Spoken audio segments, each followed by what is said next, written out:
যে আমরা যে শবে বরাত পালন করছি, এই শবে বরাত কি কোরআন এবং সহিহ স্বীকৃত নাকি স্বীকৃত নয়? এই যে বরকতময় রজনী, এই বরকতময় রজনী কোন রজনী হবে? আসসালামু আলাইকুম ওয়া রাহমাতুল্লাহি ওয়া বারাকাতুহু।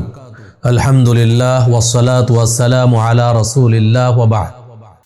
সম্মানিত দর্শক শ্রোতা মণ্ডলী, আজকে আপনাদের সামনে অত্যন্ত গুরুত্বপূর্ণ একটি বিষয় নিয়ে উপস্থিত হয়েছি। আমরা বর্তমানে শাবান মাসে অবস্থান করছি। শাবান মাসে সুন্নাত পালনের সাথে সাথে আমাদের দেশের অধিকাংশ মানুষ বহুল প্রচলিত একটা বিদআতে লিপ্ত হবে, যার মাধ্যমে এই সুন্নাতি আমলগুলো সব নষ্ট করে ফেলবে।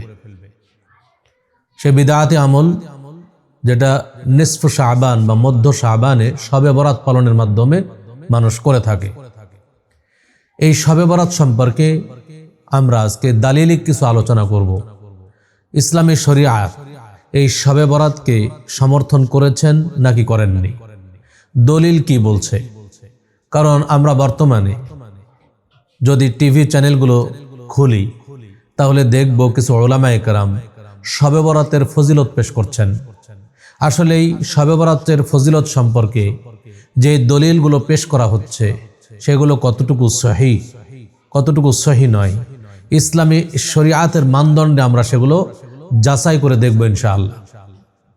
সম্মানিত উপস্থিতি, আমরা জানি আল্লাহর রাসূল সাল্লাল্লাহু আলাইহি ওয়াসাল্লাম বিদায় হজ্জের ভাষণে বলছেন, তারাকতু ফীকুম আমরাইন, আমি তোমাদের মাঝে দুইটি বস্তু ছেড়ে যাচ্ছি, লান তাদিল্লু মা তামাসসাকতুম বিহিমা, যতদিন পর্যন্ত তোমরা এই দুইটি বস্তুকে দৃঢ়ভাবে আঁকড়ে ধরে থাকবে ততদিন তোমরা পথভ্রষ্ট হবে না। সে দুইটি বস্তু কি? এক, কিতাব আল্লাহ, আল্লাহর কিতাব কোরআন। দুই, ওয়া সুন্নাত নবিয়্যিহি, তার নবীর সুন্নাত। রাসূলের ভাষা, আমরা যদি কোরআন এবং সহিহ সুন্নাহ আঁকড়ে ধরি তাহলে আমরা কখনোই পথভ্রষ্ট হব না।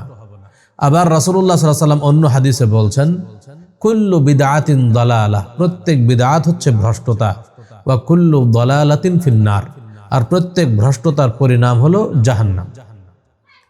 তাহলে সুন্নাত একটা জিনিস আছে যা পালন করলে আমরা, যা আঁকড়ে ধরলে আমরা কখনোই পথভ্রষ্ট হব না। বিদআত আর একটা জিনিস আছে যা করলে আমরা পথভ্রষ্ট হব, জাহান্নামে যাব। দুইটাই রাসূলুল্লাহ সাল্লাল্লাহু আলাইহি ওয়াসাল্লামের ঘোষণা। তাহলে আমাদেরকে জানতে হবে সুন্নাত কি, বিদআত কি।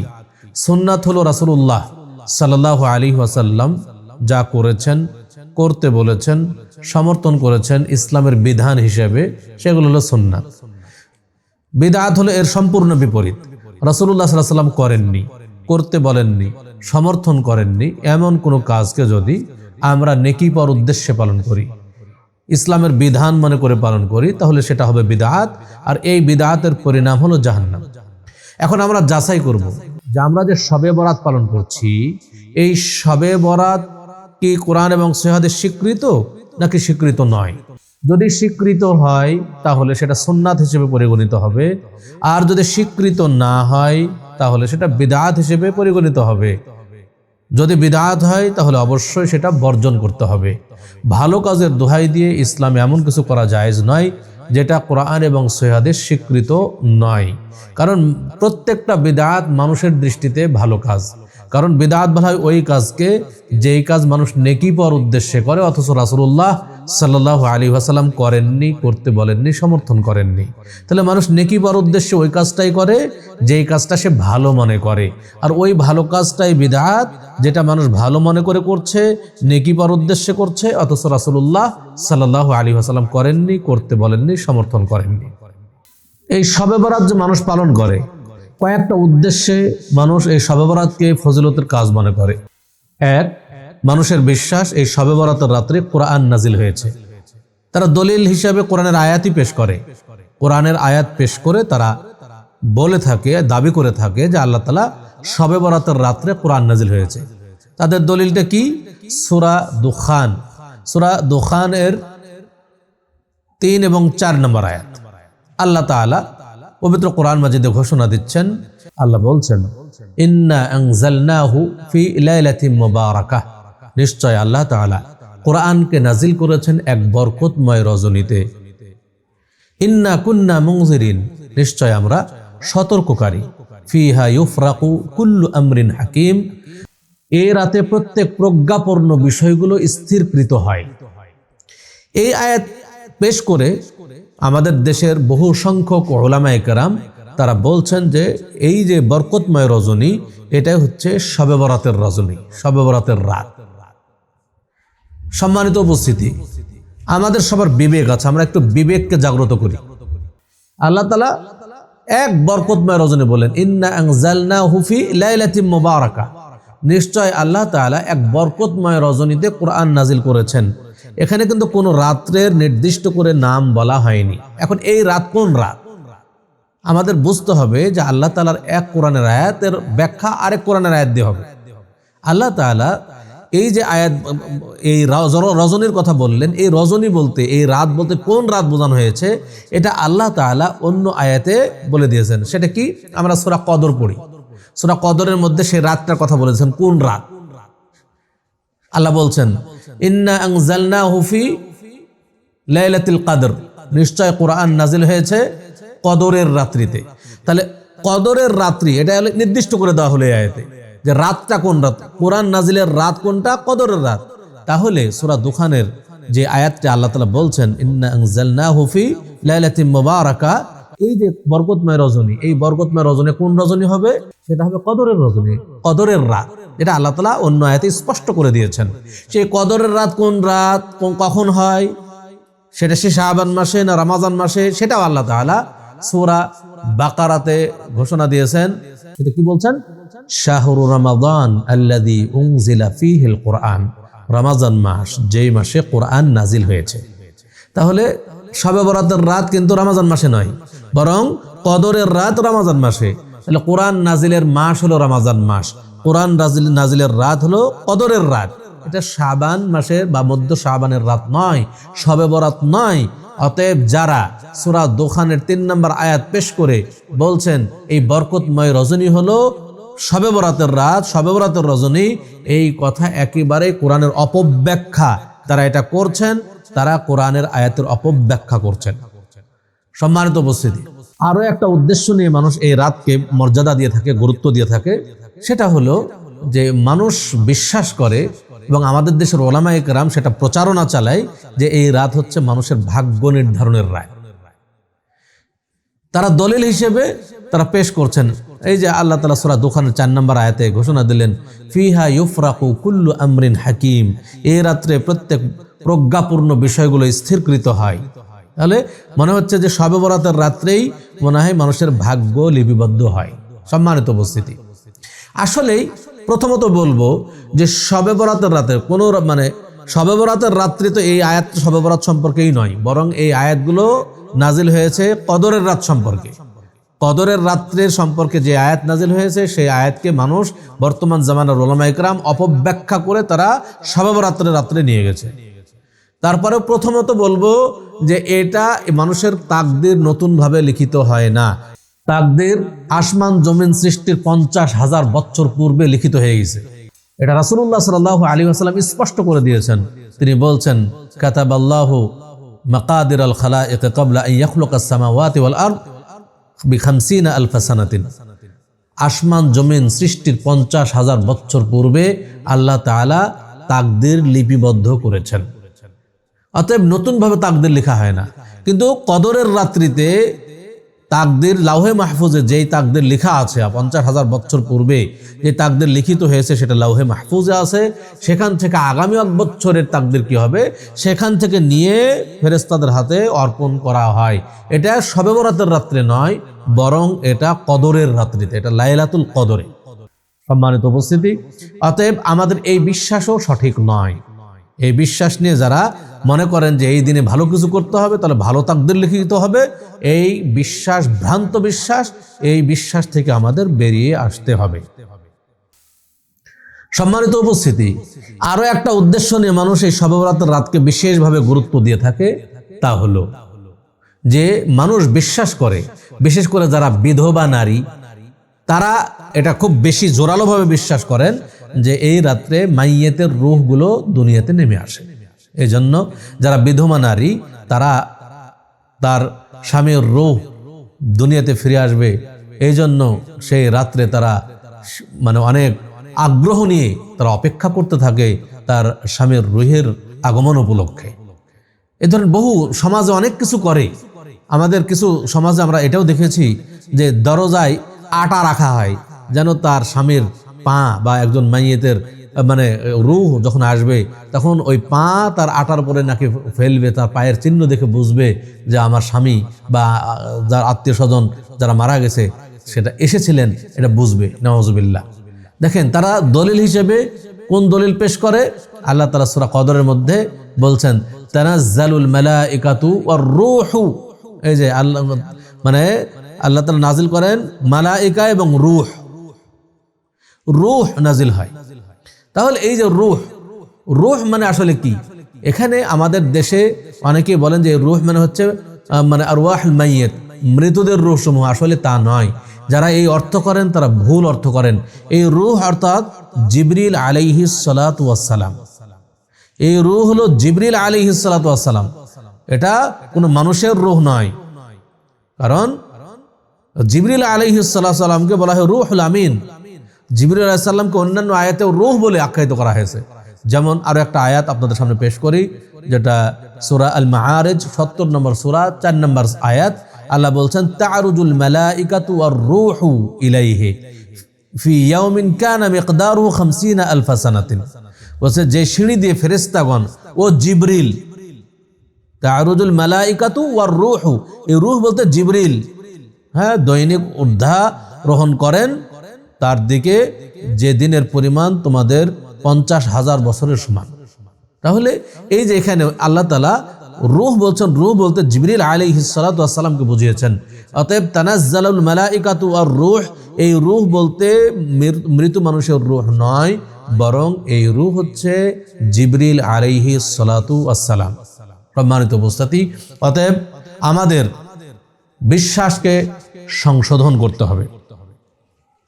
আল্লাহ তাআলা আরো একটা আয়াত দেখুন, সূরা গাফির 40 নম্বর সূরা 15 নম্বর আয়াত। আল্লাহ বলছেন রফিউদ দারাজাত, তিনি সর্বোচ্চ মর্যাদার অধিকারী। যুল আরশ, তিনি হচ্ছেন আরশের মালিক। ইউলকির রূহা মিন আমরিহি, তিনি স্বীয় বান্দাদের মধ্যে যাকে ইচ্ছা ওহী প্রেরণ করেন, মানে যার কাছে ইচ্ছা জিবরিল আলাইহিস সালামকে পাঠান। অর্থাৎ এই রূহ মানে জিবরিল আলাইহিস সালাম, ওহী বার্তাবাহক ফেরেশতাকে জিবরিল আলাইহিস সালাতু ওয়াস সালাম। অতএব এখানেও রূহ বলতে কিন্তু জিবরিল আলাইহিস সালাতু ওয়াস সালামকেই বোঝানো হয়েছে। অতএব আমরা যেটা বিশ্বাস করি এবং আমাদের দেশের কিছু উলামায়ে কেরাম তারা এই রূহ বলতে মৃত মানুষের রূহকে বুঝিয়ে থাকেন, এটা সহিহ নয়। সম্মানিত উপস্থিতি, আরো একটা কারণে বা আরো একটা উদ্দেশ্যে মানুষ এই শবে বরাতকে বিশেষ গুরুত্ব দিয়ে থাকেন এবং বিভিন্ন আমল করে থাকেন। উদ্দেশ্যটা কি? এই রাত নাকি মাগফিরাতের রাত, অর্থাৎ এই রাত্রে ক্ষমা অর্জন পাওয়া যাবে, ক্ষমা অর্জন করা সম্ভব হবে। তারা দলিল হিসেবে কিছু দলিল পেশ করছেন। দলিলগুলো আপনাদের সামনে উল্লেখ করতে চাই। এক নম্বর দলিল তারা পেশ করেন আলী ইবনে আবি তালিব রাদিয়াল্লাহু তাআলা আনহু বর্ণিত, তিনি বলেন ক্বালা রাসূলুল্লাহ সাল্লাল্লাহু আলাইহি ওয়াসাল্লাম, রাসূলুল্লাহ সাল্লাল্লাহু আলাইহি ওয়াসাল্লাম বলেছেন ইযা কানাত লাইলাতুন নিসফি মিন শাবান, যখন তোমাদের কাছে কি আসবে? মধ্য শাবানের রাত। যখন মধ্য শাবানের রাত আসবে, ফাকুমু লাইলাহা, তখন তোমরা মধ্য শাবানের রাত্রে তোমরা কিয়ামুল লাইল আদায় করো, অর্থাৎ সালাত আদায় করো। ওয়াসুমু ইয়াওমাহা, আর দিনে সিয়াম পালন করো। কেন? বলছে ফাইন্নাল্লাহা ইয়ানজিলু ফিহা লিগুরুবিশ শামস ইলা সামাইদ দুনিয়া, কারণ আল্লাহ তাআলা যখন সূর্য ডুবে যায় ওই রাত্রে, তখন আল্লাহ তাআলা দুনিয়ার আসমানে নেমে আসেন। ফায়াকুলু, এবং বলতে থাকেন আলা মিন মুস্তাগফিরিন ফাআগফির আলা, কে আছো ক্ষমা প্রার্থী, আমি তাকে ক্ষমা করব। আলা মুস্তারজিকুন ফাআরজুকা, কে আছো রিজিক প্রার্থী, আমি তাকে রিজিক দান করব। আলা মুবতালান ফাউআফিয়াহু, কে আছো রোগ মুক্তি প্রার্থনা করে, আমি তাকে রোগ মুক্তি দান করব। আলা কাযা আলা কাযা, কে আসো অমুক ব্যক্তি, কে আসো অমুক ব্যক্তি, এইভাবে আল্লাহ তাআলা ডাকতে থাকেন। হাত্তা ইয়াতলু আল ফাজরু, কতক্ষণ পর্যন্ত ডাকতে থাকেন? ফজর পর্যন্ত ডাকতে থাকেন। এই হাদিসটি এসেছে ইবনু মাজাতে এসেছে 1388 নম্বর হাদিস, মিশকাতে এসেছে 1308 নম্বর হাদিস। এই হাদিসটি ভিত্তিতে আমাদের দেশে শবে বরাতের রাত্রে কি করা হয়? কিয়ামুল লাইল বা অনেক সালাত আদায় করা হয়। বিশেষ করে সালাতুল আলফিয়া 100 রাকাত সালাত আদায় করা হয় এবং দিনে সিয়াম পালন করা হয়। প্রথমত বলবো 100 রাকাত সালাত আদায় করা হয়। এই 100 রাকাত সালাতুল আলফিয়া 100 রাকাত সালাত, এই সালাত বিদআত, এবং এই ব্যাপারে যে হাদিসটি এসেছে সালাতুল আলফিয়ার ব্যাপারে, এই হাদিসটি মাউযু বা জাল হাদিস, বানোয়াট হাদিস। এই হাদিসের কোনো জাল বানোয়াট হাদিসের উপর ভিত্তি করে কোনো ইবাদত কায়েম হবে না। অতএব সালাতুল আলফিয়া যেটা করা মানে আদায় করা হয় বিশেষ ফজিলতের আশায়, এই হাদিস হলো মাউযু, জাল। অতএব জাল হাদিসের উপর আমল করা যাবে না। দ্বিতীয়ত এই হাদিসে যে আল্লাহ রাসূল সাল্লাল্লাহু আলাইহি ওয়াসাল্লাম বললেন, যেটা হাদিসে পাওয়া যাচ্ছে হাদিসের ভাষায়, যে তোমরা দিনে সিয়াম পালন করো আর রাত্রে সালাত আদায় করো। কারণ আল্লাহ তাআলা দুনিয়ার আসমানে নেমে আসেন সূর্য ডুবার পরেই এবং মানুষকে ক্ষমা করতে থাকেন, রিজিক দিতে থাকেন এবং মানুষের রোগ মুক্তির জন্য প্রার্থনা করতে থাকেন। সম্মানিত উপস্থিতি, এই হাদিসের আমরা একটু পর্যালোচনা করব। প্রথমত এই হাদিসটি যঈফ হাদিস, এই হাদিসটি সহিহ নয়। এই হাদিসের মধ্যে একজন রাবি বর্ণনাকারী আছে ইবনু আবি সাবরা। ইবনু আবি সাবরা তিনি হাদিস জালকারী।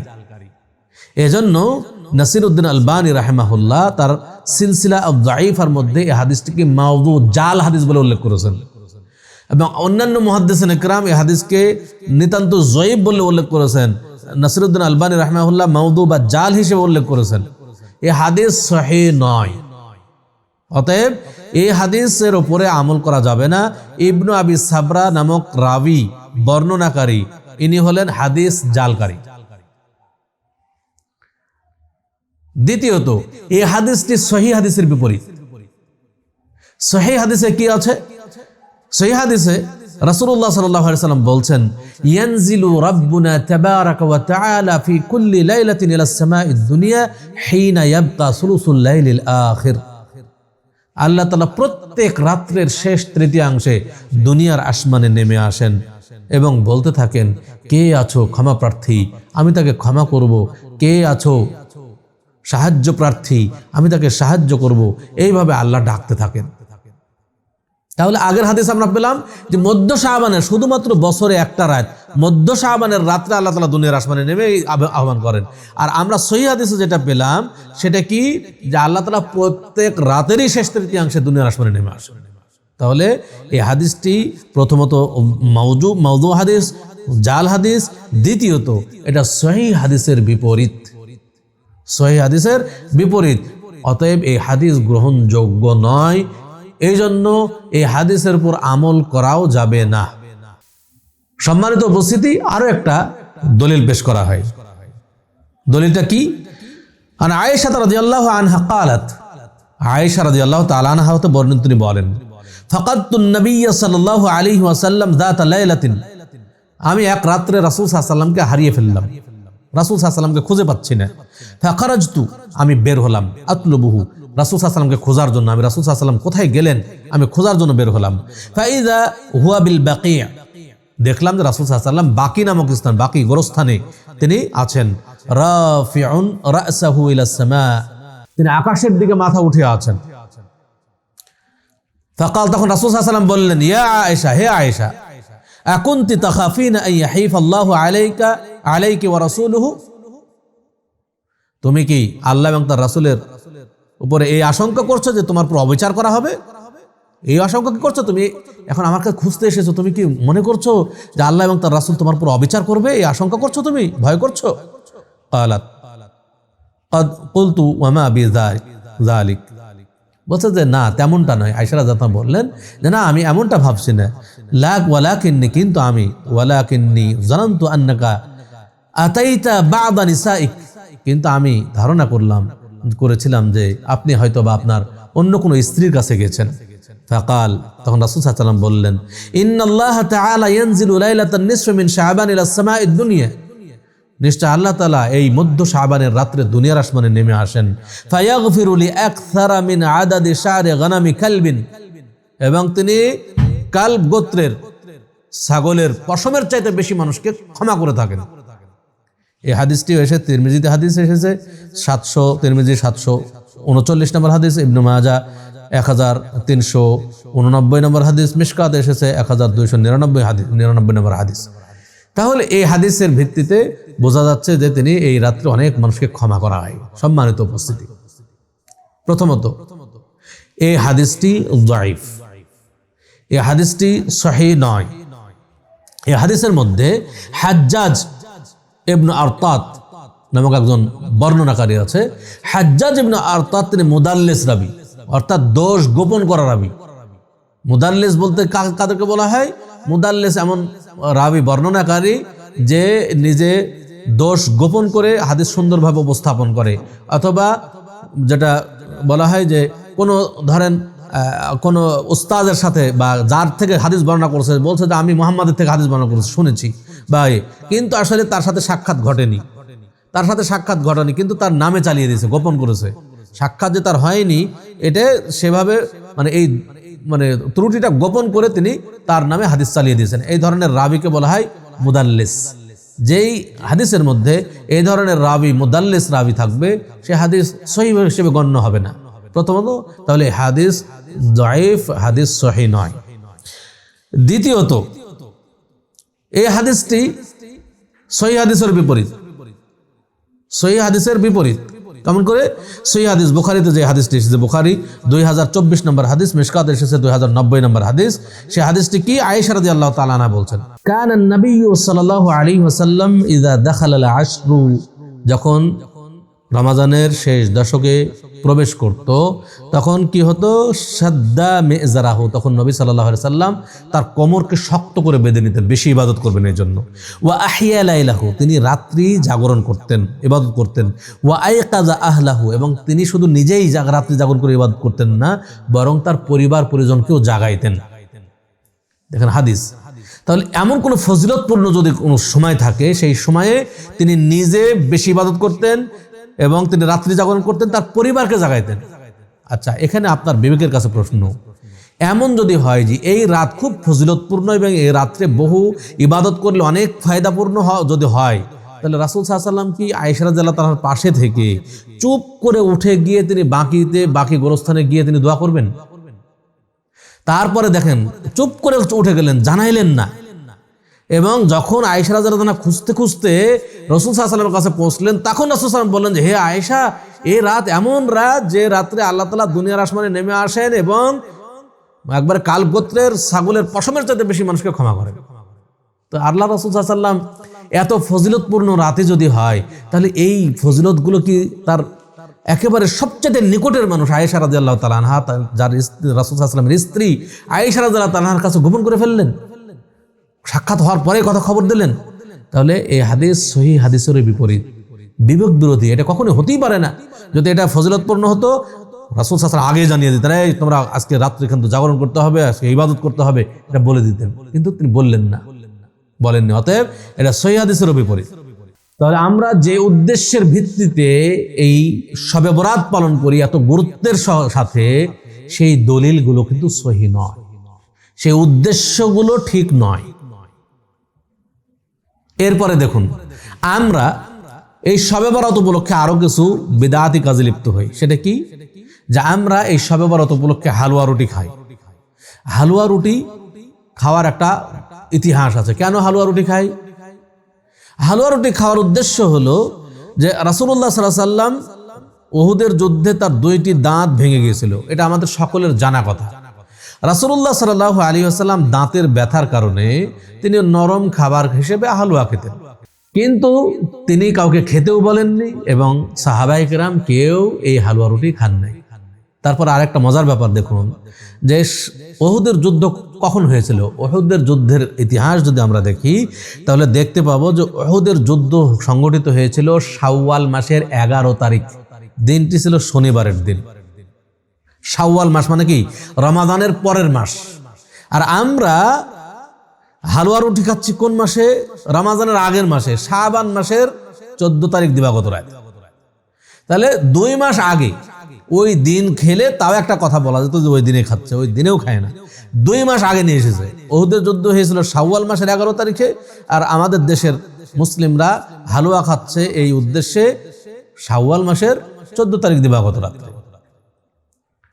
সম্মানিত উপস্থিতি, আরো কিছু বিদআত করা হয়। সেটা হলো যে আমাদের দেশে এই শবে বরাতকে কেন্দ্র করে সবাই আনুষ্ঠানিকভাবে তারা কবরস্থানে গিয়ে কবর জিয়ারত করে। কবর জিয়ারত আনুষ্ঠানিকতার কোনো জায়গা নয়। কবর জিয়ারতের অনুমতি দেওয়া হয়েছে শুধুমাত্র মাইয়েতকে, মৃত্যুকে স্মরণ করার জন্য। অতএব কোনো দিন ক্ষণ লক্ষ্য করে নির্দিষ্ট করে কবর জিয়ারত করা জায়েজই নাই, বরং যে কোনো সময় কবর জিয়ারত করা যেতে পারে, যে কোনো সময় কবর জিয়ারত করা যেতে পারে এবং মাইয়েতের জন্য দোয়া করা যেতে পারে। তারপরেও লম্বা টাইম কবরের কাছে কাছে দোয়া করা ঠিক নয়। কিন্তু আমরা একটা নির্দিষ্ট রাতকে বেছে নিয়ে দলবদ্ধভাবে আনুষ্ঠানিকভাবে সবাই কবর জিয়ারত করতে যাই, এটা কিন্তু ইসলামী শরিয়াত সমর্থন করে না। আবার দেখেন, এই রাত উপলক্ষ করে অনেক সকল মসজিদগুলোকে আলোকসজ্জা করা হয়, এত খরচ করা হয়। এই আলোকসজ্জা কোথায়? রাসূল সাল্লাল্লাহু আলাইহি ওয়াসাল্লামের জামানায় কি করা হতো? সাহাবায়ে কেরামের জামানায় কি করা হতো? তাবেঈনের জামানায় কি করা হতো? আলোকসজ্জা করা হতো? করা হতো না। তাহলে এই রাত উপলক্ষে এই আলোকসজ্জা, এটা একটা অপব্যয়। আল্লাহ তাআলা বলছেন, ইন্নাল মুবাযযিরিনা ইখওয়ানাশ শায়াতিন, নিশ্চয় অপব্যয়কারী শয়তানের ভাই।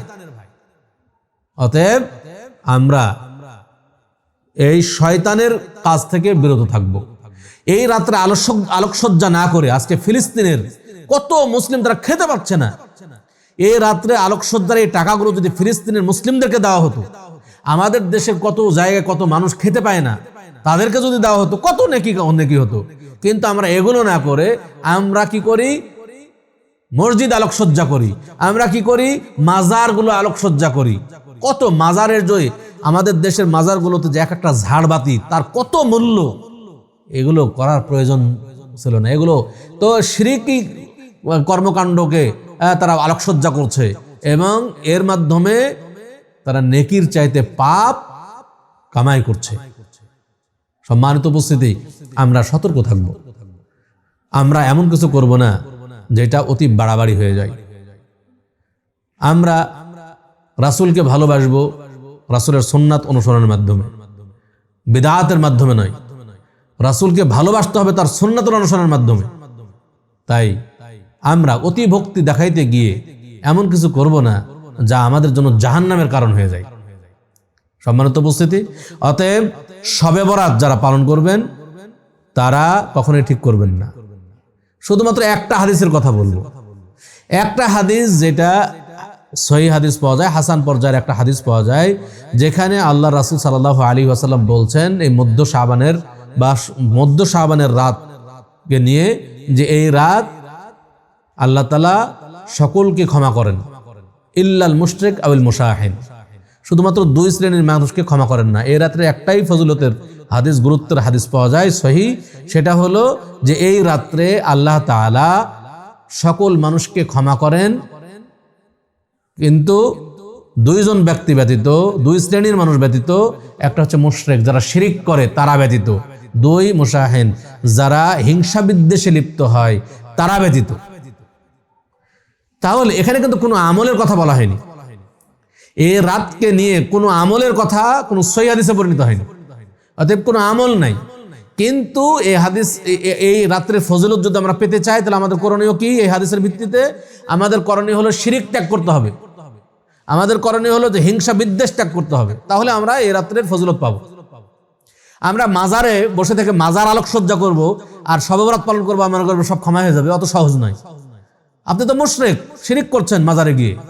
শিরিক করলে তো আল্লাহ ক্ষমা করবেনই না, 2 জন ব্যক্তিকে ক্ষমা করবেন না। তাহলে কখনোই শিরিক করে ক্ষমা অর্জন করা যাবে না। আমরা যদি এই রাত্রের গুরুত্ব ফজিলত অর্জন করতে চাই, তাহলে অবশ্যই আমরা শিরিক ত্যাগ করব এবং আমরা হিংসা বিদ্বেষ ত্যাগ করব। আল্লাহ তাআলা আমাদের বিষয়গুলো বোঝার এবং মানার তৌফিক দান করুন। শবে বরাত নিয়ে যত ভুল ভ্রান্তি আছে, বিভ্রান্তি আছে আমাদের সমাজে, এই বিভ্রান্তিগুলো বোঝার এবং মানার তৌফিক দান করুন। এবং পরিশেষে আপনাদের কাছে বলবো যে আমাদের এই ভিডিওগুলো আপনারা বেশি বেশি লাইক এবং শেয়ারের মাধ্যমে সর্বস্তরের মানুষের মাঝে পৌঁছিয়ে দেওয়ার চেষ্টা করুন। আপনি যদি এই ভিডিওগুলো পৌঁছিয়ে দিয়ে আপনি এই দাওয়াত ছড়িয়ে দেওয়ার কাজে সহযোগিতা করেন, তাহলে আপনিও এই নেকির কাজে হকদার হবেন বলে আমরা আশা করি। কারণ আপনি সহযোগিতা করলেন, মানুষকে শোনানোর সহযোগিতা করলেন। অতএব আমরা বিষয়গুলো গুরুত্ব দিয়ে মানার চেষ্টা করবো ইনশাআল্লাহ। এই বলে আজকের আলোচনা এখানে শেষ করছি। আকুলু কাওলি হাযা ওয়া আস্তাগফিরুল্লাহ লি ওয়া লাকুম ওয়া লিসাইরিল মুসলিমিন ফাস্তাগফিরুহু ইন্নাহু হুয়াল গফুরুর রহিম।